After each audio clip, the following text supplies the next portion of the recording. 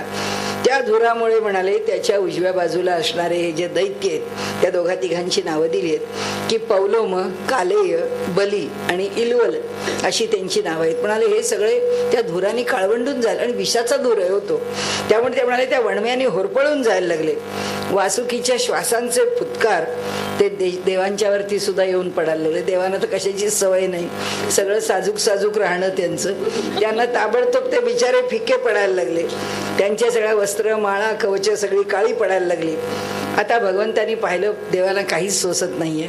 भगवंतांनी वर्षाव सुरू केला, मेघांना प्रेरणा दिली आणि मग त्या ठिकाणी वर्षाव सुरू झाला. समुद्राच्या लाटांचा वेग प्रचंड वाढला.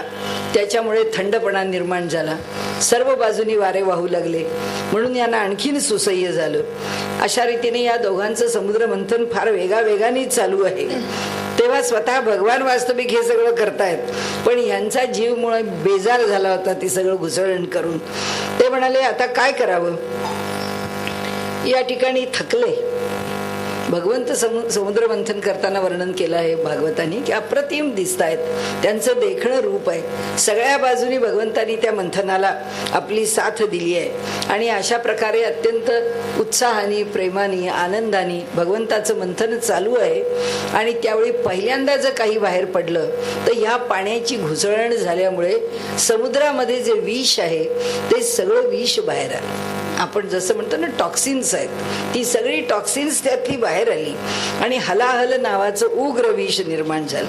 आता ते मगरी, साप, म्हणजे तिमिलंग सगळे सगळे सगळे आता हैराण झाले, कारण त्यांच्या ठिकाणी आता समुद्रात राहणं अवघड झालं. सुसरी व्याकुळ झाल्या, हत्ती व्याकुळ झाले. आसपास असणारे त्या उग्र विषाच्यामुळे सगळी प्रजा हैराण झाली. प्रजापती भयभीत झाले. आता कोणालाच वाचण्याची आशा उरली नाही. ते सगळे भगवान सदाशिवांना शरण गेले. भगवान शंकर पार्वती सहित बसलेले होते आणि ते तिथे मुनींना संमत असण्यासारख्या जो तपाचा विषय आहे त्या तपाविषयीच पार्वतीशी बोलत होते. तिथे आले सर्व मुनिजन. ते म्हणाले आपण काय करतात. नाही म्हणाले चर्चा करतोय. म्हणाले आम्ही हैराण आहोत, आमची आता परिस्थिती फार बिकट झालेली आहे आणि म्हणून ते प्रजापती म्हणतात आम्ही आपल्याला भेटायला आलो आहोत. समुद्र मंथन चालू आहे, पण त्रैलोक्याला भस्म करणारं असं विष त्या समुद्रामधून बाहेर पडतं आहे. आता आम्ही काय करावं आम्हाला काही समजत नाही आणि त्यामुळे आम्ही तुमच्यापर्यंत येऊन पोहोचलो आहोत. आता शुक महामुनी म्हणतात की म्हणाले त्यांच्यावर आलेलं संकट शंकरांनी पाहिलं आणि प्राणीमात्रांच्या हिताचं चिंतन करणारे असे भगवान शंकर म्हणाले की ठीक आहे. त्यांनी पार्वतीला सांगितलं की देवी फार वाईट झालं, अशा प्रकारचं जर विष बाहेर पडलं असेल तर ही सगळी सृष्टी राहायची कशी. त्यामुळे हे समुद्र मंथनातून निघालेलं जे कालकूट विष आहे त्यामुळे ह्या प्रजेवर जे संकट कोसळलंय, तर माझं एकच काम आहे की जे मी करू शकतो आणि मला ते विष पिण्याचं सामर्थ्य आहे, त्यामुळे मी ते विष पिईन. आता मी जाईन आणि त्या ठिकाणी त्या विषाचं प्राशन करीन. त्यावेळी पार्वती देवीने त्यांना संमती दिली. शंकर कृपाळू होऊन तिथे आले. आल्यानंतर सर्वदूर पसरलेलं जे विष आहे ते त्यांनी आपल्या हाताने एकत्र गोळा केलं आणि गोळा केल्यानंतर ते विष त्यांनी पिऊन टाकलं. आणि त्या ठिकाणी पाण्याचा जो मळ आहे हा विषरूपाने असलेला, त्याच्यावरती भगवान शंकरांनी आपला विषप्राशन करून जसा आपला सामर्थ्य प्रभावाचा तिथे म्हणजे प्रकटीकरण करून त्या लोकांना जसं मोठं आश्चर्यचकित केलं. लोकांना असं वाटलं भगवंतानी इतकं कालकूट विष धारण करावं, एवढं सामर्थ्य भगवंताचं, भगवान शंकरांचं. तसंच विषानी पण आपलं सामर्थ्य दाखवलं. त्यांनी भगवंताच्या कंठावरती त्या काळेपण आणलं आणि त्यामुळे तो दोष त्यांच्या कंठामध्ये निर्माण झाला पण प्रजेचं कल्याण करणाऱ्या शंकरांना तो भूषण ठरला, कारण त्यांनी सगळ्यांकरता ते प्राशन केलेलं आहे. ज्यावेळी भगवान शंकर विषपान करत होते त्यावेळी त्यांच्या हातून काही विषाचे थेंब खाली सांडले. ते कुणी कुणी घेतले म्हणाले, ते विंचवानी घेतले, ते सापानी घेतले, अन्य विषारी प्राण्यांनी घेतले. पालीला एवढा मिळाला तिने तेवढाच घेतला, समजा दुसऱ्या कोणाला जेवढा मिळाला तेवढाच घेतला. तसा या विंचवांना जितका मिळाला, सर्पांना जितका मिळाला, विषारी वनस्पतींना जितका मिळाला, त्या वनस्पतींनी तेवढा आपल्या ठिकाणी ग्रहण केला आणि त्यांनी त्या विषाला धारण केलं. भगवान शंकरांनी विष घेतलं, त्यामुळे आनंदित झालेल्या देव आणि असुरांनी पुन्हा समुद्र मंथनाला सुरुवात केली. आता समुद्र मंथनातून कामधेनू प्रकट झाली. आता राजाला लोक म्हणाले की हे राजा म्हणजे भगवंत आहे त्या ठिकाणी. तर भगवंताला म्हणाले, हे भगवंता, आणि देवदेवतांना म्हणाले की आपण काही करा, पण ह्या कामधेनूचा उपयोग आपल्याला नाही, हे ऋषीमुनींना आहे. त्यामुळे ब्रह्मलोकापर्यंत हवीर द्रव्य पोचवण्याचं काम ही करेल कामधेनू. म्हणून ही कामधेनू जी आहे ती वैदिक ऋषींना द्या म्हणून त्यांना ग्रहण करायला सांगितलं. म्हणून कामधेनू त्यांना दिली. म्हणजे त्यातनं निघालेलं दुसरं, पहिलं हलाहल निघालं, दुसरी कामधेनू निघाली. नंतर उच्चैश्रवा नावाचा घोडा निघाला. तो चंद्रासारखा शुभ्र, अत्यंत तेजस्वी. तो मला पाहिजे अशी बळीने इच्छा प्रकट केली. भगवंत म्हणाले, लगेच इंद्राला वाटलं मला मिळालं असता तर बरं झालं. भगवंतांनी सांगितलं थांबा, त्यांना काय पाहिजे ते घेऊ द्या. त्याप्रमाणे बळीने तो घोडा मागितला, तो घेतला आणि इंद्राच्या ठिकाणी उत्पन्न झालेली इच्छा त्यांनी भगवंताच्या आदेशावरून गप्प राहिले. त्यानंतर ऐरावत नावाचा शुभ्र असा हत्ती आला. तर त्या कैलासाच्या पेक्षा सुद्धा ज्याचे दात शुभ्र आहेत, म्हणजे बर्फाच्या पेक्षा सुद्धा त्याच्याही शुभ्रतेपेक्षा जी शुभ्रता ज्याच्या ठिकाणी आहे, असे तो ऐरावताचे हत्ती, तो हत्ती जो आहे तो बाहेर आला. तो अर्थातच इंद्राला मिळाला. त्यानंतर कौस्तुभ नावाचा पद्मरागमणी निघाला, कमळासारखा ज्याचा रंग आहे, असा समुद्रातून मिळाला. तो हृदयावर धारण करावा असं भगवंतांनी योजलं आणि ते आपल्याकडे ठेवून घेतलं. त्यानंतर स्वर्गाची शोभा वाढवणारा कल्पवृक्ष पारिजातक निघाला. तो पारिजातक आहे तो सर्वांची, पृथ्वीवरच्या लोकांची इच्छा पूर्ण करतो आणि म्हणून याचकांची इच्छा पूर्ण करण्याकरता तो पारिजातक वरती स्वर्गात गेला, म्हणजे इंद्राच्या ठिकाणी गेला. त्यानंतर सुंदर वस्त्र आहेत, गळ्यामध्ये सुंदर हार घातलेले आहेत, पुष्कळ अप्सरा प्रकट झाल्या, अत्यंत देखण्या आहेत, सौंदर्य संपन्न आहेत, त्यांची मोहक चाल आहे, त्यांचे उत्तम असे नेत्र आहेत आणि त्यांच्यामध्ये एकूणच खूप आकर्षकपण आहे. अशा त्या अप्सरा ह्या देवलोकांच्या मध्ये गेल्या. त्यानंतर भगवंताची मूर्तिमंत शोभा असं जे रूप आहे ती लक्ष्मी त्या मंथनामधून प्रकट झाली. आता तिचं विजेप्रमाणे चमकणारं तेज आहे, सगळ्या दिशांमध्ये तिच्या सौंदर्याने झगमगाट, तिच्या तेजाने झगमगाट झाला. तिला बघितल्यानंतर ती अतिशय सुंदर, तिच्या बसण्यासाठी इंद्राने तिला एक मोठं सुंदर आसन आणलं. नद्यांनी स्वतः मूर्तिमंत होऊन तिला अभिषेक करण्यासाठी सोन्याच्या घड्यातून पवित्र आपल्या ठिकाणचं जल आणलं. पृथ्वीने अभिषेकासाठी उत्तम औषधी दिल्या, गायींनी पवित्र पंचगव्य दिलं, वसंत ऋतूंनी चैत्र वैशाखात मिळणारी सुंदर सुंदर फुलं दिली, फळं आणून दिली. ऋषींनी तिला विधीपूर्वक अभिषेक केला.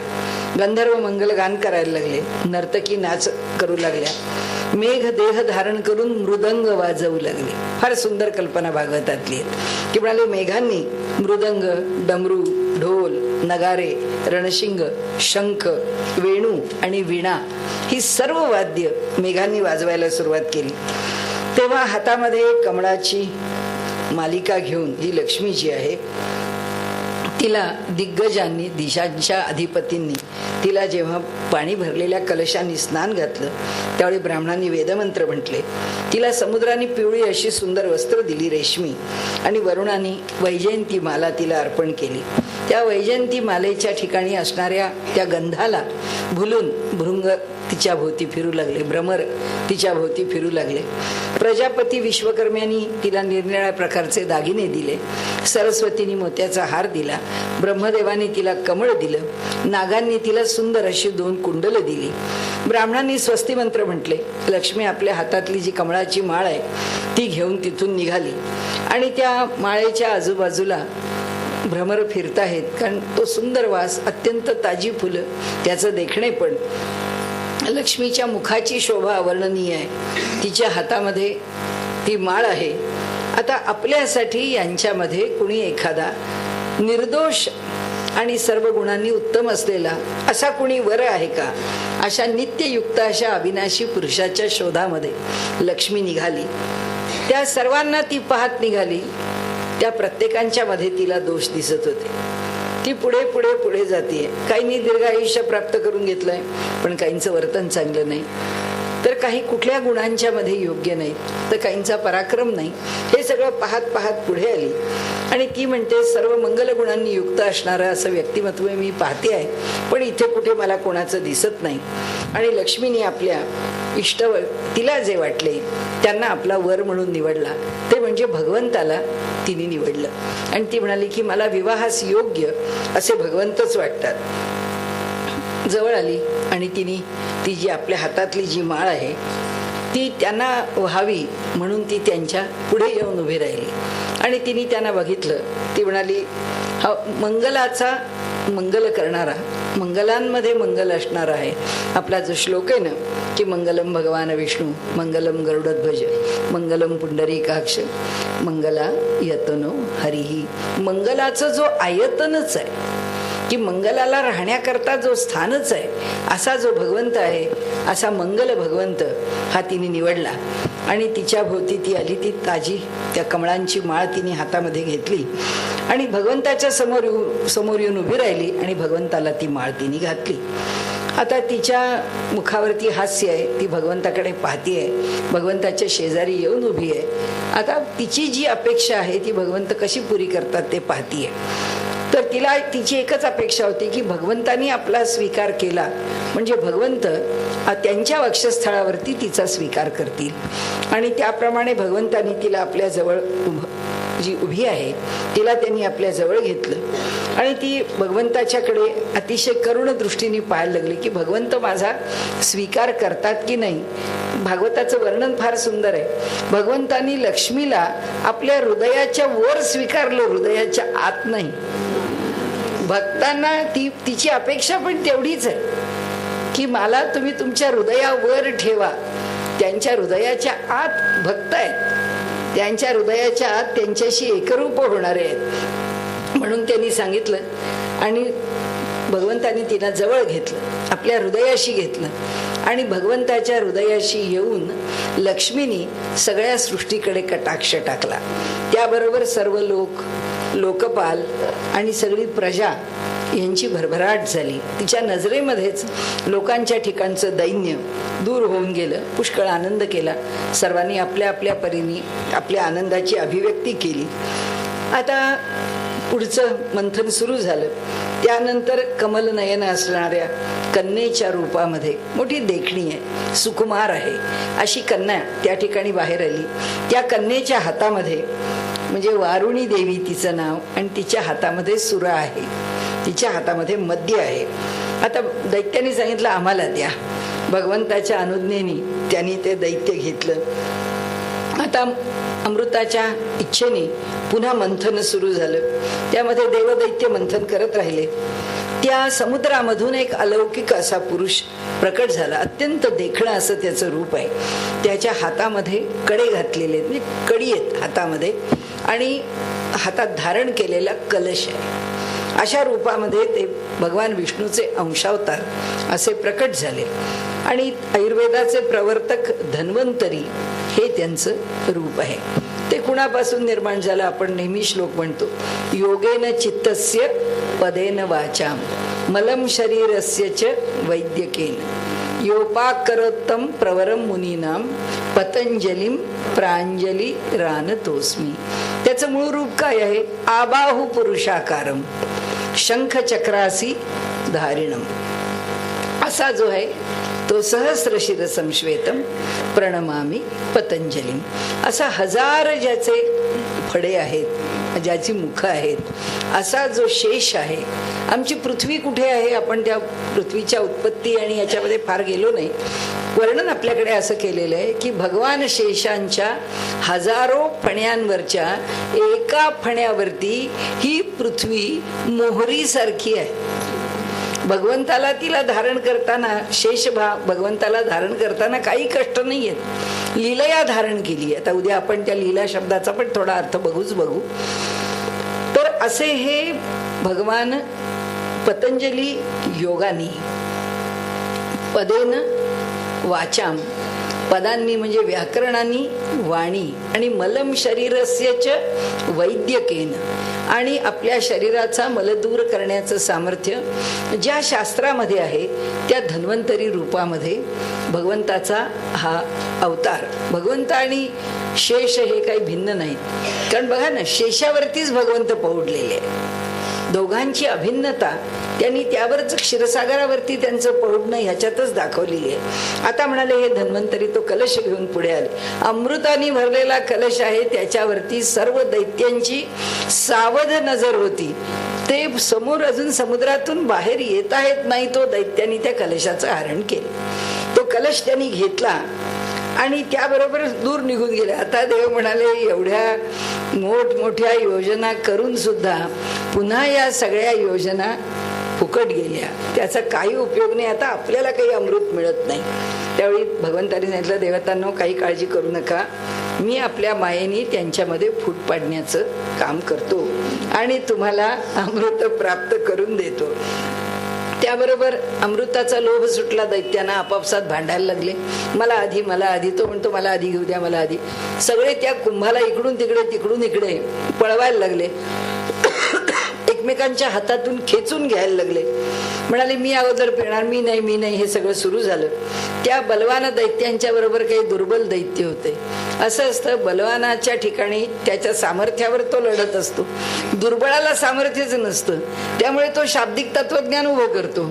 आणि त्यामुळे जे दुर्बळ दैत्य होते ते म्हणाले वा असं कसं, तुम्ही कसं पिणार हे सगळं अमृत.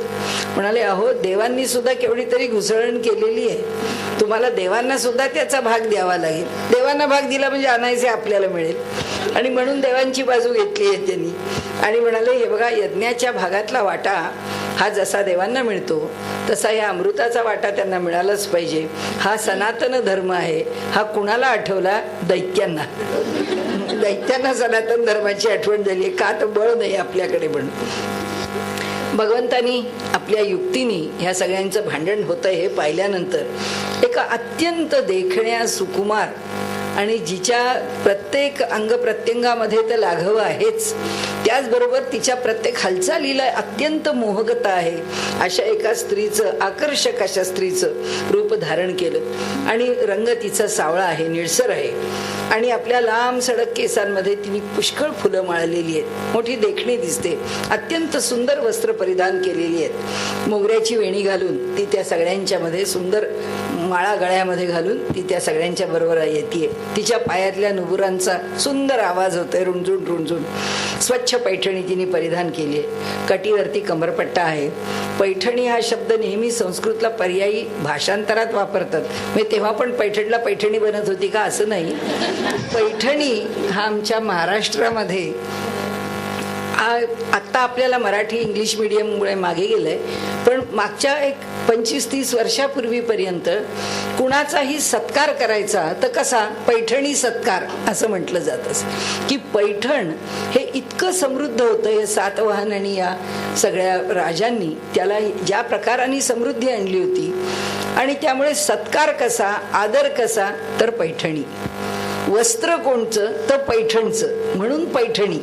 पैठणामध्ये अत्यंत उत्तम वस्त्र बनत असत, म्हणून पैठणी. म्हणजे जसं आपल्याकडे महाराष्ट्रामध्ये पेशवाई येऊन गेल्यानंतर तुमच्या घरी पेशवाई थाट आहे, हे जसं पुण्यामध्ये म्हटलं जातं. आणि अजूनही पुणेकर त्या पेशवाईच्या नॉस्टॅल्जियामध्ये पुष्कळ राहिलेले आहेत, जरी आज आमच्याकडे काही राहिलं नाही तरी.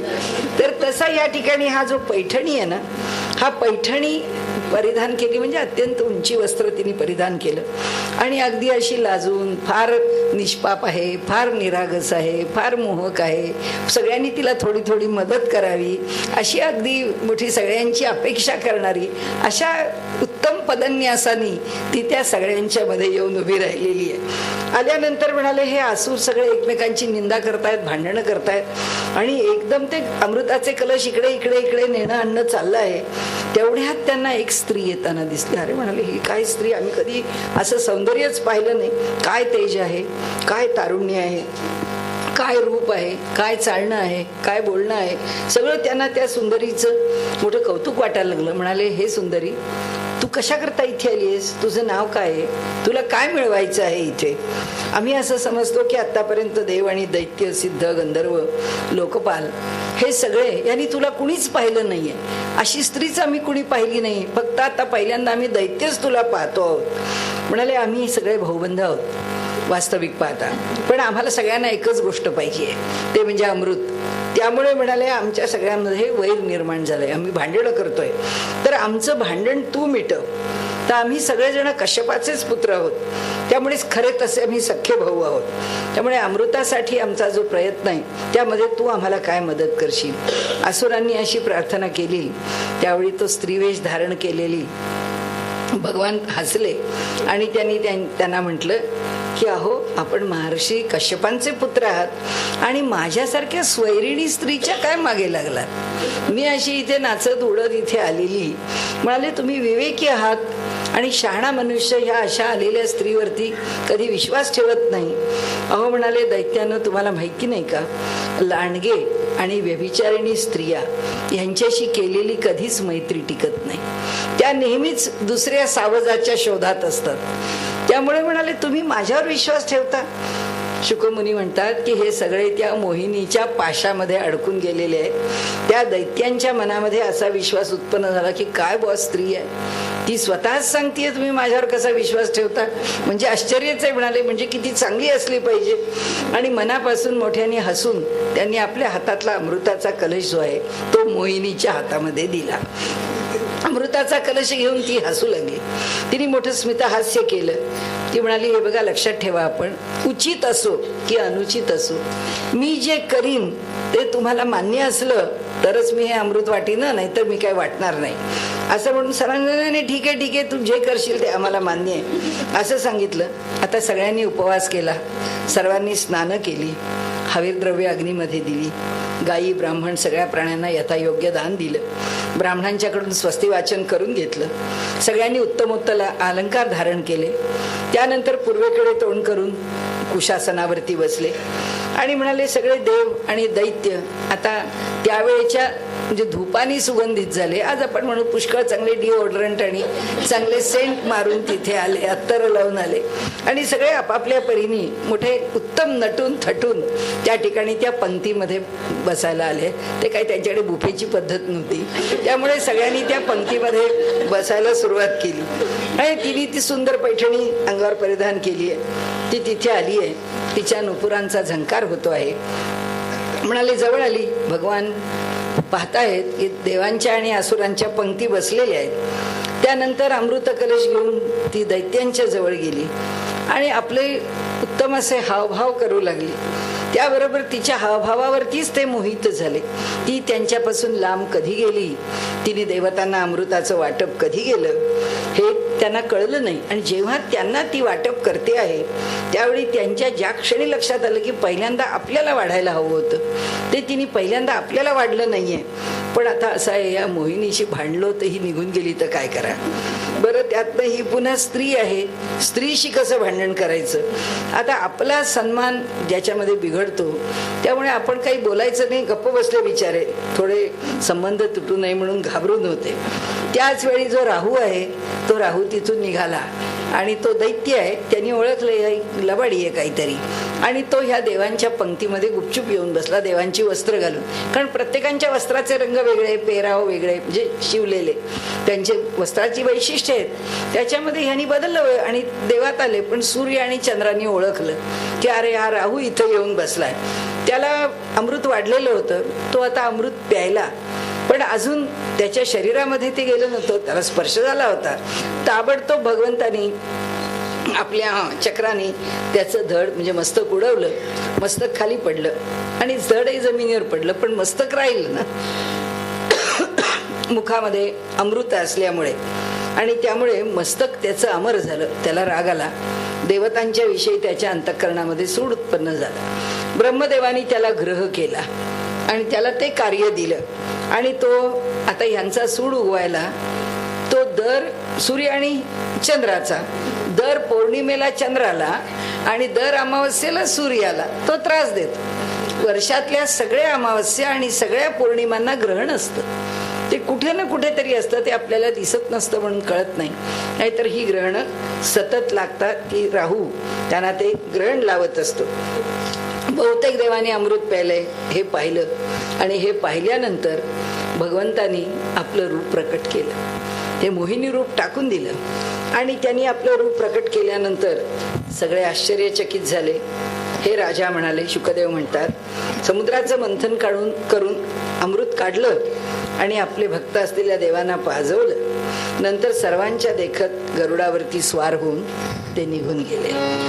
रामा कृष्णा गोविंदा कृष्णा रामा गोविंदा रामा कृष्णा गोविंदा कृष्णा रामा गोविंदा रामा श्याम मुकुंद मुरारी कृष्णा केशव गोविंदा रामा श्याम मुकुंद मुरारी कृष्णा केशव गोविंदा रामा कृष्णा गोविंदा कृष्णा रामा गोविंदा रामा कृष्णा गोविंदा कृष्णा रामा गोविंदा रामा श्याम मुकुंद मुरारी कृष्णा केशव गोविंदा रामा श्याम मुकुंद मुरारी कृष्णा केशव गोविंदा रामा कृष्णा गोविंदा कृष्णा रामा गोविंदा रामा कृष्णा गोविंदा कृष्णा रामा गोविंदा रामा कृष्णा गोविंदा कृष्णा रामा गोविंदा. गोपाल कृष्ण भगवान की जय. हे असं घडल्यानंतर दैत्यांचा जो श्रेष्ठ असा बलिराजा तो म्हणाला, हे आपण फसवले गेलो. इंद्राने आपल्याला अडचणीत टाकलं आणि आपल्याशी समुद्रमंथनाचा करार करून त्यांनी सगळ्या आपल्या अटी मोडून टाकल्या. आता तो युद्धाला त्या ठिकाणी तयार झाला. इंद्रही तयार झाला. इंद्र म्हणाले, आपल्यालाही काही अडचण नाही आहे, कारण आता अमृत पिऊन आपणही तयार झालेले आहोत, आपल्यालाही आता काही भय नाही आहे. बली तर मुळामध्ये सामर्थ्य संपन्न आहेच आहे. त्यामुळे बली सुद्धा त्या ठिकाणी युद्धाला तयार झाला आणि बलीनी इंद्रावरती पुष्कळ वार करायला सुरुवात केली, पुष्कळ अस्त्र सोडायला सुरुवात केली. आता जेव्हा वर्णन केलंय त्यात त्यांनी म्हटले की राजा बलीनी 10 इंद्रावर, 3 ऐरावत हत्तीवर आणि 4 हत्तीच्या पायांच्या रक्षकावर, कारण हत्तीचे पाय राखण्याकरता ऐरावताच्या 4 त्याचे रक्षक असत आणि मग ऐरावताचं रक्षण करणारे आणि इंद्र अशा सगळ्यांवर त्यांनी वार केले. इंद्रानी ते सगळं तोडून टाकलं. जेवढ्या बाणांचा भार अंगावरती होत होता, ऐरावतावरती होत होता, रक्षकांवर होत होता, ते सगळे तीक्ष्ण बाण त्यांनी हसत हसत तोडले. आणि इंद्राचा हा पराक्रम पाहून राजा बली आणखीन चिडला आणि अगदी त्यांनी एक मायावी युद्ध त्या ठिकाणी सुरू केलं.